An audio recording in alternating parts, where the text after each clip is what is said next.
In the studio here at 710 KURV, as you can see on 710 KURV X, live 710 KURV YouTube, the Facebook thing. Am I forgetting anything, Freddie? Oh, the Radio Para Mi thing as well. We did the 710 KURV on Radio Para Mi, the free app.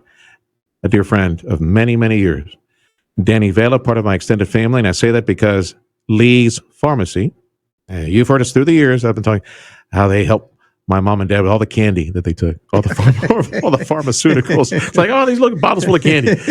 And special equipment, too, medical equipment through the years, all those things. Lee's Pharmacy, an institution in South Texas, and Danny Vela, a pillar of our community. The reason I have him here in the studio is that a few days ago, I noticed up in Austin a powwow of pharmacists, mom and pop pharmacists, smaller pharmacies, medium-sized pharmacies.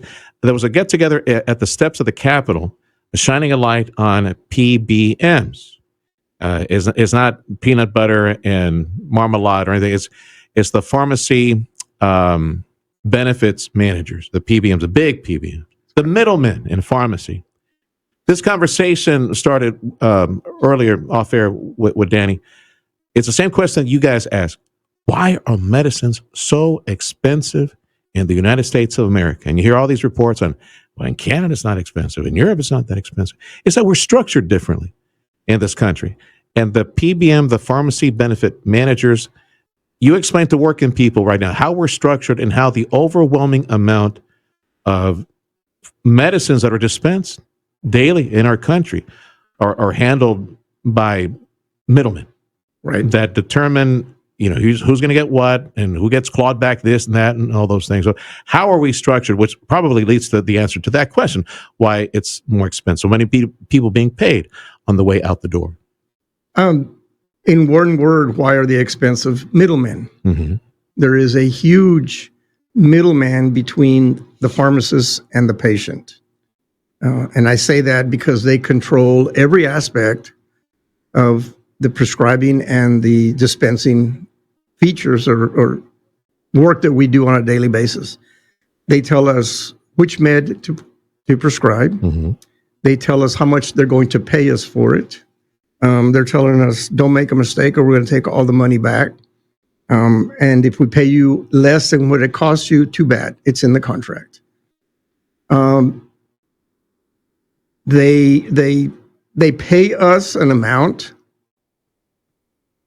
and then they go to the employer group and they charge them an amount higher than what they paid their local pharmacy. So if they paid us $10 for a prescription, they paid your employer, they charged your employer $20 for that prescription.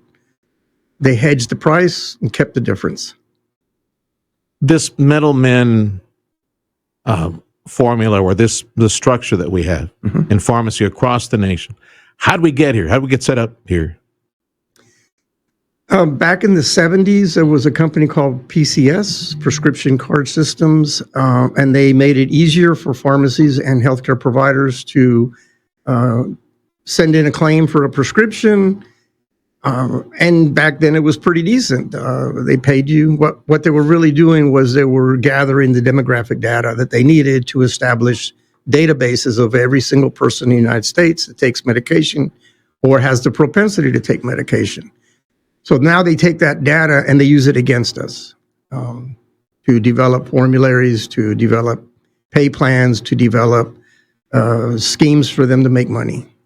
In Austin, at the steps of the Capitol, you had many pharmacists that showed up trying to get lawmakers' attention to how the deck is stacked against them. Right. And how the overwhelming majority, 70, 80% of everything that's dispensed is controlled by that small group of middlemen. Right. What can or should lawmakers do in order to even the playing field and, maybe somehow reduce the price of what we're paying? I'm very proud to be part of a pharmacy association in the state of Texas that is so active in lobbying for or trying to promote our issues to the legislators. And all we're asking for is a level playing field. Give us equity in the audits they perform on us. Okay. Pay us our cost. Many, many, many times every single day, they do not Let's pay go back us. to the audience. How and Okay. why and how? Explain to me. If we get an audit, whether it be a desk audit or an in-person audit in the pharmacy, and there's a technical error. The technical error could be we put down the wrong physician, or we put down the wrong date, or we put down So clerical, just a clerical error. The entire price of that prescription is taken away from us. We have no recourse over how to keep our money. So they take back the dispensing fees and they take back the price of the medication. There's no way for you to follow up and say, hey, wait a second. There's no way. So how much do you lose then? Percentage wise? Well, you would lose the entire 100% of that. You have any idea, like in your business? Oh no, I don't have any idea. Yeah, 5%, 10% because of a screw up, a wrong. Somebody didn't cross the T's or dot the I's or got the wrong doctor or something like that. I'm sure it's different for every pharmacy. Oof. We have a staff that we go through that on a daily basis to minimize those kinds of errors. They're that unforgiving? Oh yes, totally unforgiving. If they would just pay us for the prescription for the medicine that the patient took, because we can't get that back. Patient keeps the medicine, and we lose on that. So we just make it equitable in the audit process. Okay, that's the audit. That's the audit. Okay. Make it equitable and give us some kind of recourse for technical errors. It's not fraud. It's not waste. It's not abuse. It's a simple error, technical error, input error. Okay, there's no need to be losing money for that. Right. The second item you were mentioning, it was either on pricing or like lawmakers. What else can they address? If they would just pass something that would get us paid for the cost of the medication. If it costs us $10, pay us $10 plus our dispensing fee. Okay. And they don't do that. At a minimum. At a minimum. If they just paid us our costs, we wouldn't lose money on the cost of the medication. Okay. And that happens on a daily basis. There were these GLP-1s, the medications that were used for diabetes that now people are using for weight loss. Those big Ozempics, the stuff that's in the news. Yeah. Some of those pharmacies were losing $50, $100, $200 per prescription. So consequently, they quit carrying the product. They couldn't get it for a while either. I'm sorry. Why? How's that possible that you're losing that much money? Well, it's possible because they control us. Okay. And the middlemen, the pharmacy benefits managers. So you're not going to get paid more than X, Y, Z. But it costs you X to get that medicine.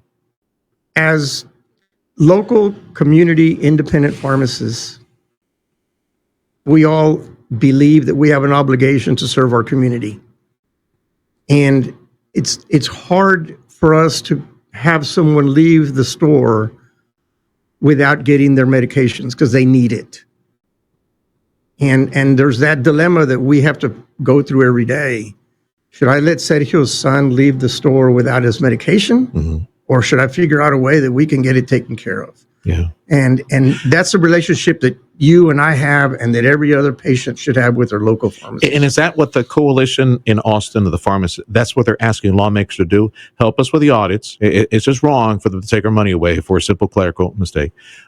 Pay us at cost. What we paid, they need to pay us. Don't be shortchanging us on this. Otherwise, like you said, we're not going to carry that medication. And hence, they're kind of cornering the market with the other ones that they're managing, right? The big players are cornering the market. Anything else that lawmakers could do to even the playing field, or make things more fair? Every elected official, both at the state, local, and national level, say that they want to help small business. Well, I guarantee you that every independent community pharmacy in the state or in the nation is a small business, and all we're asking for is relief. We're not even asking for more money. We're just asking them not to let us lose the money that we're losing today. Mm-hmm. Make it fair, playing field, make it level. Make the rules that the middlemen or those of them that are using, make them more fair for everyone to be able to get back whatever it is that they spend on this. How about, and we've talked about this off air, how about going straight cash only, like doing, like, I want to know what the actual cost of this is so that I'll pay you out of my pocket, whatever it is, things like that, where people know the pricing formula. You can't tell the customer what the price is to you. That way, that way we can pay for it. Right now, under the contracts that we have, we cannot communicate to you that you can get your medication for less money. But if you ask me, I can explain it to you. Okay. The other thing that that we're asking for in relief is in the mail order systems. I know for a fact that every school district, every municipality, every agency out there has a mail order component to their prescription drug plans. They want to steer you, the PBMs want to steer the patients to the mail order because they can charge whatever they want and pay their own mail order pharmacies whatever they want. They're taking business away from your local community and sending it to a mail order facility.